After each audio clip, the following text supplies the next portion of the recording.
Nay, sino yung kasama mo? Anak, siya pala si JR. Dati kong katrabaho sa abroad. O bakit? Ano ginagawa niya dito? Anak, panahon na siguro para malaman mo na si JR, matagal ko nang manliligaw.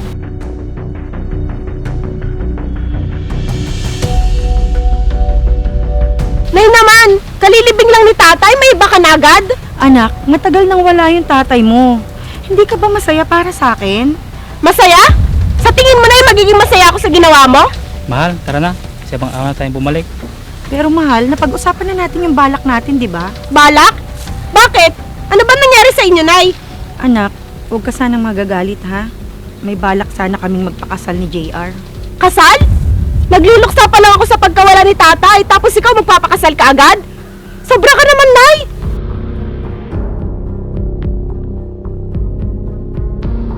Kung gusto mong sumama sa taong yan, Nay, wag na kayo magpapakita dito! Napakasama nyo! Kung makasagot ka, kala mo hindi mo ako nanay ah. Hoy, Jency! Kung wala ako, wala ka rin sa mundong ito. Tandaan mo yan!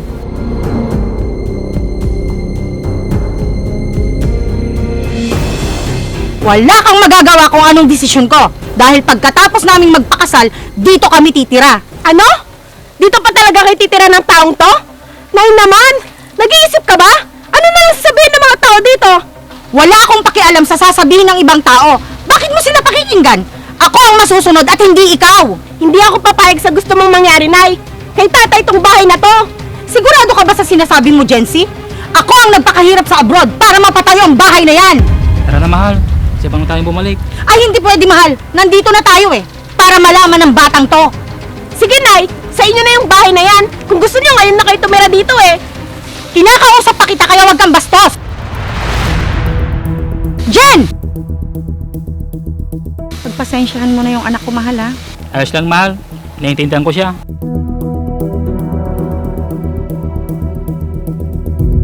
Tara na, mahal. Sa ibang araw na lang.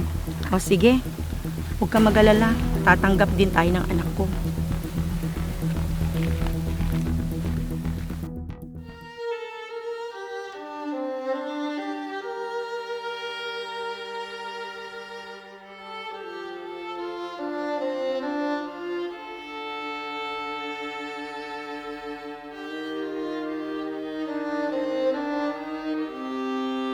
Tay, bakit ganun si nanay?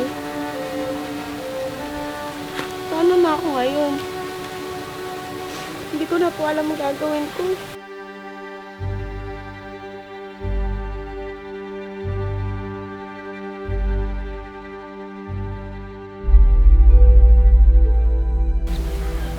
Sablay. Nanay ni Jen yun, ah. Sino yung kasama niya? Tita, sino yung kasama mo? Saan po kayo pupunta? Sa bahay, bakit? Bakit? Sino ba yan, mahal? Si Kier, pamangkin ko. Nasa bahay ba si Jen? Tita, matagal na pong wala si Jen sa bahay nyo. Ano? Bakit? Saan siya pumunta? Hindi ko po alam, tita. Kahit yung mga kapitbahay natin, di rin alam kung saan pumunta.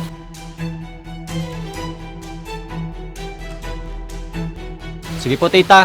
Mauna na po ako. Sige, Kier, salamat. Tara sa bahay, mahal. Sige, mahal.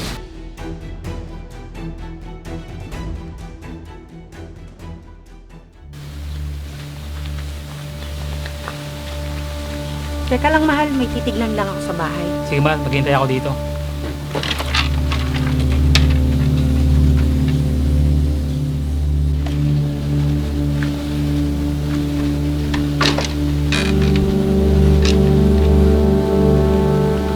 Mahal, wala na yung mga gamit ni Jen. Huwag ka nang malungkot, mahal. Babalik din yun. Mahal, wala na yung anak ko. Saan ko kaya siya hanapin ngayon? Huwag kang mag-alala, mahal. Mahahanap din natin siya.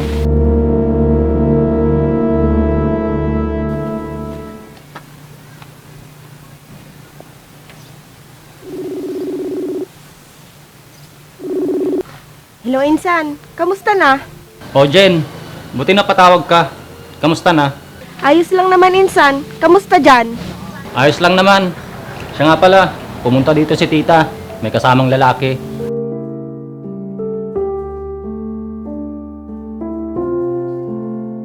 Bakit?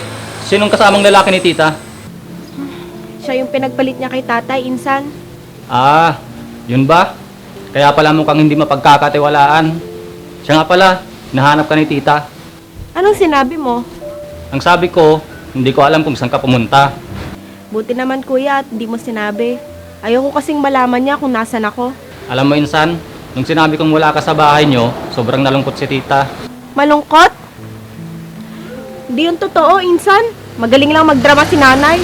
Totoo yung mga sinasabi ko sa'yo. Siguro namimiss ka na ng nanay mo. Sus, di mangyayari yun. Kabisado ko si nanay. Mas namimiss pa nga niya yung kabit niya kaysa sa akin. Insan, nanay mo pa rin siya. Tsaka alam kong mahal na mahal ka niya. Wala nang pagmamahal sa akin si nanay. Tignan mo nga, mas pinili niya pa yung kabit niya kaysa sa akin. Sige na, Insan. May gagawin pa ako. Okay, sige. Ingat ka dyan.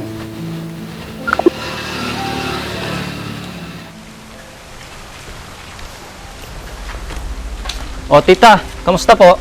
Saan ang punta nyo? Sa bahay, Kier. Baka nandun na kasi yung anak ko.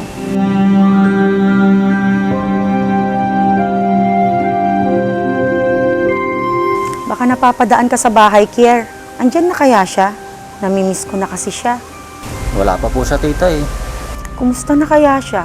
Nakakakain kaya ng maayos yung anak ko? Hindi na kasi ako nakakatulog sa kakaisip sa kanya.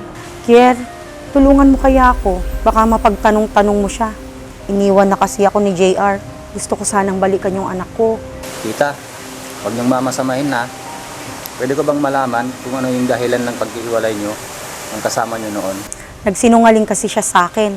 Ang sabi niya wala siyang asawa noon. Pero nung malaman ko, meron pala.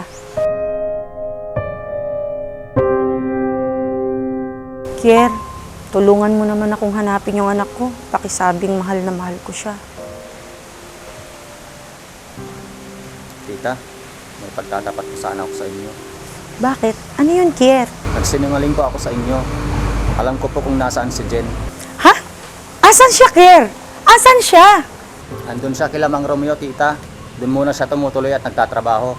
San banda yun? Pwede mo ba akong samahan? Sige tita, tara na.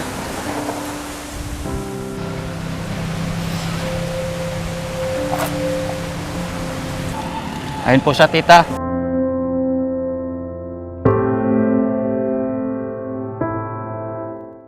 Anak!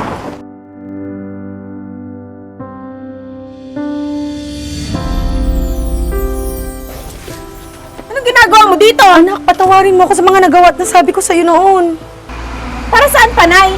Di ba masaya na kayo sa buhay niyo ngayon? Hindi totoo yan, anak. Wala na kami ni JR. Niloko lang niya ako. Umuwi na tayo sa bahay.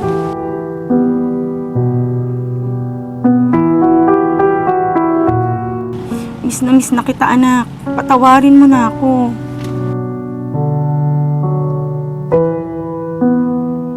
Nay, miss na din kita. Nak, uwi na tayo sa bahay. Alam mo bang ikaw na lang ang natitirang lakas ng loob ko? Sige, Nay. Pero magpapaalam muna po ako kay Mang Romeo. Sige anak, hintayin na lang kita dito. Kier, maraming salamat ha. Wala yun, tita. Nay, mahal na mahal ko po kayo. Mahal na mahal din kita anak.